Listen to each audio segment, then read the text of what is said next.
जय हिंद फ्रेंड्स। उम्मीद करता हूँ आप लोग अच्छे होंगे और अच्छा से अपना प्रिपरेशन कर रहे होंगे।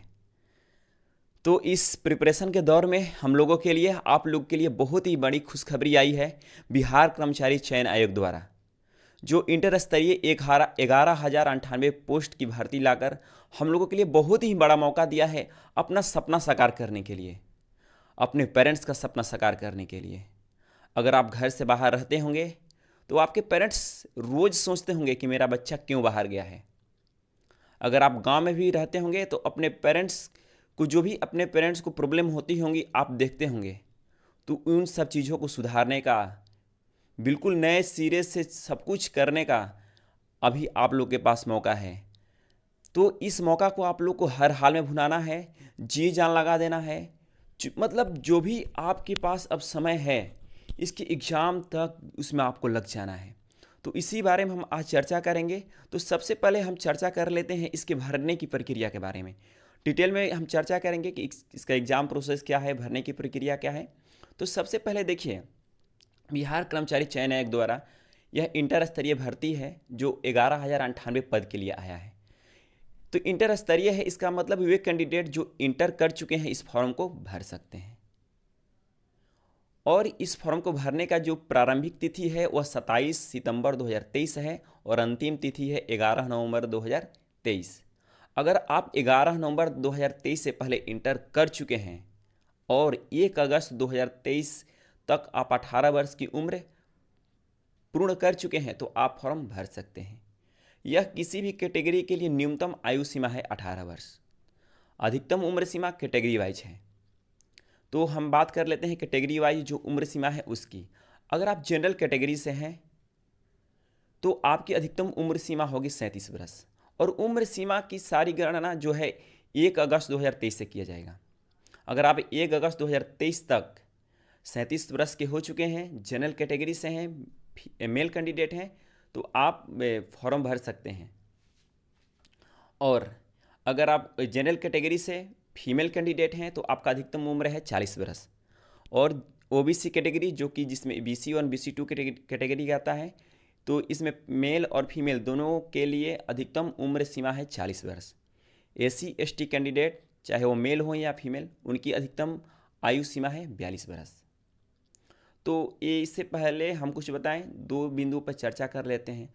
कोई भी फीमेल कैंडिडेट अगर कोई भी इसमें रिजर्वेशन ले रही हैं और उसके लिए जो भी वो अपना डॉक्यूमेंट देंगी तो वो डॉक्यूमेंट उनके फादर के नाम से होना चाहिए।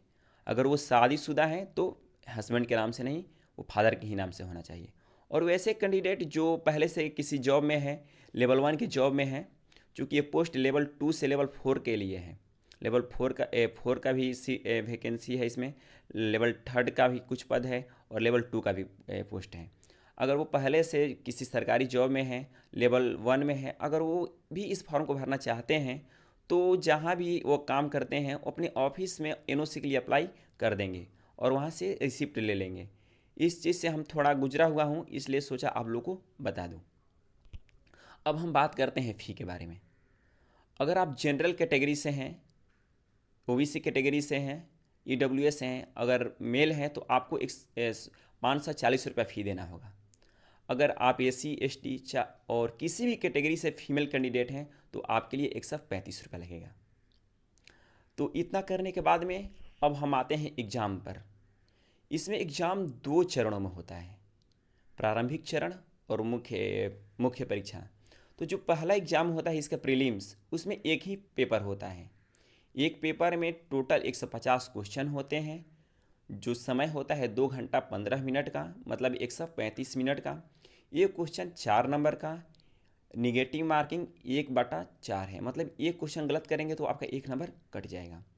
तो 150 क्वेश्चन में से किस सब्जेक्ट से कितना क्वेश्चन आता है उस बारे में हम बात कर लेते हैं।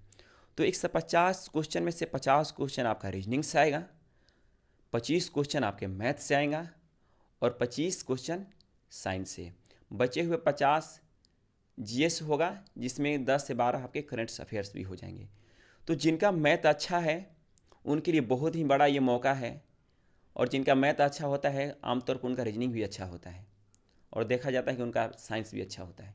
तो बहुत बढ़िया मौका है। और जिनका नहीं भी है तो अभी समय है, अपना बेसिक स्तर पर मैथ बढ़िया से पढ़ जाइए। अगर आप प्रारंभिक परीक्षा क्वालिफाई करते हैं तो आपको मेंस परीक्षा में बैठना पड़ेगा। मेंस परीक्षा में 2 पेपर होता है, एक हिंदी का और एक मुख्य पेपर। हिंदी का जो पेपर होता है वह क्वालिफाई नेचर का होता है और एक और पेपर होता है मुख्य पेपर, जिस पर आपका मेरिट बनता है। तो हिंदी का जो पेपर होता है उसमें 100 क्वेश्चन होते हैं। एक क्वेश्चन 4 नंबर का, निगेटिव मार्किंग वही 1/4 है और इसमें आपको 30% कम से कम लाना है। अगर आप निगेटिव काट के 30% ला देते हैं तो आपको क्वालिफाई माना जाएगा। लेकिन जो मेरिट बनता है वो मुख्य पेपर बनता है, दूसरा पेपर पर। इसमें भी सेम प्रीलिम्स एग्जाम वाला ही पैटर्न है। 150 क्वेश्चन रहेगा मुख्य परीक्षा में, जिस पर आपका मेरिट बनेगा। ये क्वेश्चन 4 नंबर का, निगेटिव मार्किंग वही 1/4। इसमें भी सेम पैटर्न वही, 50 क्वेश्चन आपके रीजनिंग से, 25 मैथ और 25 साइंस, और बचे 50 में जीएस, जिसमें से 10 से 15 करेंट अफेयर्स।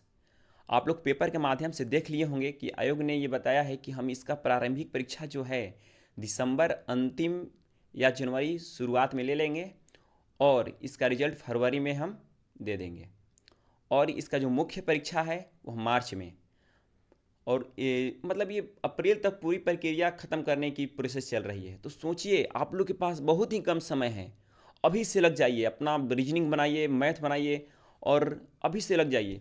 और हम कहेंगे कि मार्केट से कोई ऐसी जाकर प्रैक्टिस सेट खरीद लीजिए जो प्रीवियस ईयर्स का हो, उससे आप लोग को आइडिया लग जाएगा कि इसमें कैसे क्वेश्चन आते हैं, तो उसी अनुसार अपना प्रिपरेशन आप कीजिएगा। इसमें मेन वेटेज रीजनिंग और मैथ का है, तो अभी से लगे रहिए। और ये वैकेंसी सोचिए 2014 के बाद सीधे 2023 में आया है, तो कितने लोग इसका इंतज़ार कर रहे हैं आप लोग सोच सकते हैं। तो बहुत ही बढ़िया मौका है, सिविल जॉब है, इसमें सप्ताह में 1 दिन का आप लोगों को छुट्टी भी मिलता है। तो अपना सपना साकार करने के लिए यह आप लोग के पास बेहतरीन मौका है। और मेरे कुछ फ्रेंड्स हैं जो हमसे क्वेश्चन पूछे हैं कि इसमें टाइपिंग को लेकर क्या है। तो देखिए, इसमें कुछ पोस्ट ऐसा है जिसमें आपको टाइपिंग चाहिए, चाहे वो हिंदी टाइपिंग हो या इंग्लिश, और कुछ पोस्ट ऐसे हैं जिसमें टाइपिंग नहीं चाहिए। तो अगर आप लोग पहले से टाइपिंग किए हुए हैं तो आप लोग टाइपिंग अभी से करना स्टार्ट कर दीजिएगा, क्योंकि अगर आप लोग टाइपिंग आप लोग के पास है तो आप और भी अधिक पोस्ट के लिए क्वालिफाई रहिएगा। और दूसरी चीज़, और भी मेरे एक फ्रेंड्स पूछे हैं कि क्या इसमें हाइट मांगता है या फिजिकल, तो इसमें हाइट नहीं मांगता है और फिजिकल से भी कोई लेना देना इसमें नहीं है। और भी आपके कोई भी क्वेश्चन होगा कमेंट्स में लिखिएगा, या जो भी लिंक दिए हैं उससे जुड़कर हमसे पूछ सकते हैं, हम उसका जवाब आपको देंगे। फिलहाल इस वीडियो के माध्यम से मैं ही कहना चाहेंगे कि ये हम लोगों के लिए, आप लोगों के लिए बहुत ही बड़ा मौका है। इसको आप लोग भुनाइए, दिन रात मेहनत कीजिए, बढ़िया से प्रैक्टिस सेट लगाइए, जो भी पढ़ रहे हैं वो रफ्तार दुगना कर दीजिए, क्योंकि ऐसी वैकेंसी बार बार नहीं आती है। सोचिए 2014 के बाद सीधे 2023 में आया है, पता नहीं आगे कब आएगा। तो आपका जितना भी एनर्जी है सब कुछ छोड़ छाड़ के इसके पीछे लग जाना है। इस बिहार एसएससी द्वारा जो वैकेंसी आई है इसके पीछे लग जाना है। बहुत बड़ी वैकेंसी है, 11,098 पदों के रूप में, तो इसको छोड़ना नहीं है।